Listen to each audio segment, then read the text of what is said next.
Assalamualaikum warahmatullahi wabarakatuh. Perkenalkan, nama saya Anggreni Husnuhotima dari Prodi Manajemen. Di sini saya akan memaparkan materi tentang ruang lingkup ekonomi makro dari mata kuliah pengantar ekonomi makro dengan dosen Bapak Hendra Permadi, STMM. Analisa ekonomi mikro dan makro. Ekonomi mikro dan makro adalah bagian dari pada teori ekonomi. Sedangkan yang dimaksud dengan ekonomi teori adalah ilmu yang menganalisa tentang kebutuhan antara variabel-variabel ekonomi.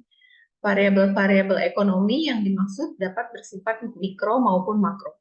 Guna memahami kedudukan dari analisa ekonomi mikro dan makro dalam ilmu ekonomi dapat dilihat dari gambar di bawah ini.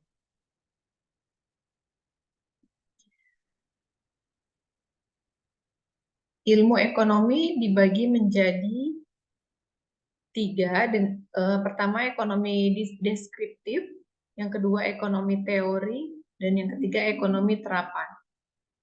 Ekonomi teori dibagi lagi menjadi dua, yaitu ekonomi mikro dan ekonomi makro. Ekonomi deskriptif adalah bagian dari ilmu ekonomi yang menggambarkan keadaan atau kegiatan ekonomi yang benar-benar terjadi pada suatu tempat atau negara tertentu. Teori ekonomi pada dasarnya berusaha untuk menjelaskan hubungan antara variabel-variabel ekonomi, baik variabel mikro maupun variabel makro. Teori ekonomi pada dasarnya dibagi menjadi teori ekonomi mikro dan teori ekonomi makro. Baik ekonomi mikro maupun teori ekonomi makro, kedua-duanya mempelajari masalah-masalah ekonomi. Namun, permasalahan ekonomi yang dipelajari berbeda dalam sudut pandangnya. Ekonomi mikro. Analisa ekonomi mikro terdiri dari teori harga, teori produsen, dan teori distribusi.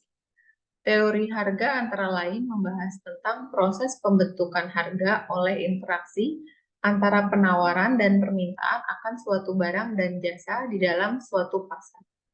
Faktor-faktor yang mempengaruhi perubahan permintaan dan penawaran, hubungan antara harga permintaan dengan penawaran, bentuk-bentuk pasar, dan sebagainya. Teori produksi antara lain menganalisa tentang masalah biaya produksi. Tingkat produksi yang paling menguntungkan bagi produsen yang harus dipilih oleh produsen agar tujuan untuk mencapai laba maksimum tercapai. Sedangkan teori distribusi membahas tentang faktor-faktor yang menentukan tingkat upaya tenaga kerja, tingkat bunga yang harus dibayar karena penggunaan modal, dan tingkat keuntungan yang diperoleh para pengusaha. Ekonomi makro. Ekonomi makro menganalisa keadaan keseluruhan dari kegiatan perekonomian. Di dalam ekonomi makro, tidak membahas kegiatan yang dilakukan oleh seorang produsen, seorang konsumen, atau seorang pemilik faktor produksi. Tetapi pada keseluruhan tindakan para konsumen, para pengusaha, pemerintah, lembaga-lembaga keuangan, dan negara lain, serta bagaimana pengaruh tindakan-tindakan tersebut terhadap perekonomian secara keseluruhan.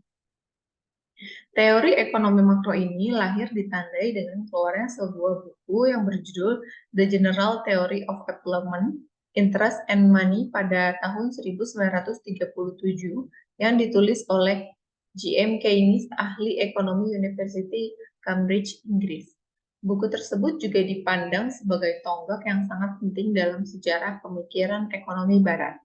Dalam buku tersebut, Keynes menyajikan suatu teori yang menunjukkan bahwa penganggaran dapat terjadi dan bahkan untuk jangka yang tidak terbatas. Akhirnya, banyak ahli ekonomi yang menerima pendapat Keynes, dan kelompok ini disebut Keynesian ekonomi, yang sampai sekarang diterima sebagai teori yang benar dan dipraktekkan di berbagai banyak negara.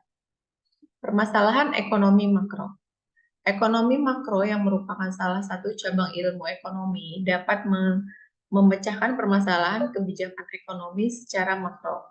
Permasalahan kebijakan ekonomi makro mencakup masalah-masalah yang berkaitan dengan mengelola dan mengendalikan perekonomian secara umum. Tugas pengendalian ekonomi makro adalah mengusahakan agar perekonomian bisa bekerja dengan tumbuh secara seimbang, terhindar dari keadaan-keadaan yang dapat mengganggu keseimbangan umum tersebut. Ada 3 masalah ekonomi makro jangka pendek yang harus diatasi setiap saat. Ketiga masalah yang dimaksud adalah yang pertama, masalah inflasi, pengangguran, dan neraca. Permasalahan ekonomi makro. Masalah inflasi. Inflasi merupakan salah satu masalah ekonomi yang selalu dialami oleh hampir semua negara. Pembicaraan tentang inflasi selalu dikaitkan dengan kenaikan harga, karena hargalah indikator penting dari inflasi. Maka kondisi semacam itu tidak dianggap sebagai inflasi. Oleh sebab itu, kondisi semacam itu tidak dianggap sebagai suatu masalah dan tidak diperlukan kebijakan khusus untuk mengatasinya. Walaupun inflasi tidak secara otomatis menurunkan standar hidup, namun inflasi tetap merupakan masalah. Karena 3 alasan berikut. Yang pertama, inflasi dapat mengakibatkan redistribusi pendapatan di antara anggota masyarakat. Kedua, inflasi dapat menyebabkan penurunan efisiensi ekonomi. Yang ketiga, inflasi dapat menyebabkan perubahan output dan kesempatan ke dalam masyarakat. Masalah pengangguran. Di negara-negara yang sedang berkembang, tingkat pertumbuhan angkatan kerja cukup tinggi, sehingga tidak seimbang dengan kesempatan kerja yang ada. Kalau kenyataan tersebut terjadi, maka angka pengangguran cukup tinggi. Program keluarga berencana adalah salah satu alternatif untuk menelan laju pertumbuhan penduduk. Hal ini disebabkan pembangunan ekonomi tidak mempunyai arti kalau dibarengi dengan tingkat pertumbuhan penduduk yang terlalu tinggi. Faktor utama yang menimbulkan pengangguran. Yang pertama, turunnya perekonomian negara. Akibatnya, daya beli masyarakat yang menurun menyebabkan penumpukan barang di gudang. Akibatnya, perusahaan mengurangi dan menghentikan kegiatan produksi, bahkan memecat buruh. Yang kedua, perubahan struktur perekonomian. Perubahan struktur ini didominasi oleh peningkatan teknologi dalam industri. Yang ketiga, kesulitan mencari dan melamar pekerjaan. Yang keempat, diskriminasi. Adanya diskriminasi dalam memberikan pelatihan membuat seseorang pekerja mengalami penurunan sumber daya manusia. Masalah neraca perdagangan dan neraca pembayaran. Dua neraca penting dalam suatu neraca pembayaran adalah neraca perdagangan dan neraca keseluruhan. Neraca perdagangan menunjukkan perimbangan di antara ekspor dan impor. Sedangkan neraca keseluruhan menunjukkan perimbangan di antara keseluruhan aliran pembayaran ke luar negeri dan keseluruhan aliran penerimaan dari luar negeri. Defisit neraca pembayaran berarti pembayaran ke luar negeri melebihi penerimaan dari luar negeri. Salah satu faktor penting yang menimbulkan masalah ini adalah impor melebihi ekspor. Pengaliran modal yang terlalu banyak ke luar negeri adalah faktor lain yang menimbulkan defisit tersebut. Defisit dalam neraca pembayaran menimbulkan beberapa efek buruk terhadap kegiatan dan kestabilan ekonomi negara. Defisit sebagai akibat impor yang berlebihan akan mengakibatkan penurunan dalam kegiatan ekonomi dalam negeri karena konsumen menggantikan barang dalam negeri dengan barang impor. Harga valuta asing akan meningkat dan menyebabkan harga-harga barang impor bertambah mahal. Kegiatan ekonomi dalam negeri yang menurun mengurangi kegairahan pengusaha-pengusaha untuk melakukan penanaman modal dan membangun kegiatan usaha yang baru. Tujuan kebijakan makroekonomi. Berdasarkan masalah-masalah makroekonomi, Sukirno menyebutkan tujuan-tujuan kebijakan makroekonomi dibedakan menjadi 5 aspek, yaitu menstabilkan kegiatan ekonomi.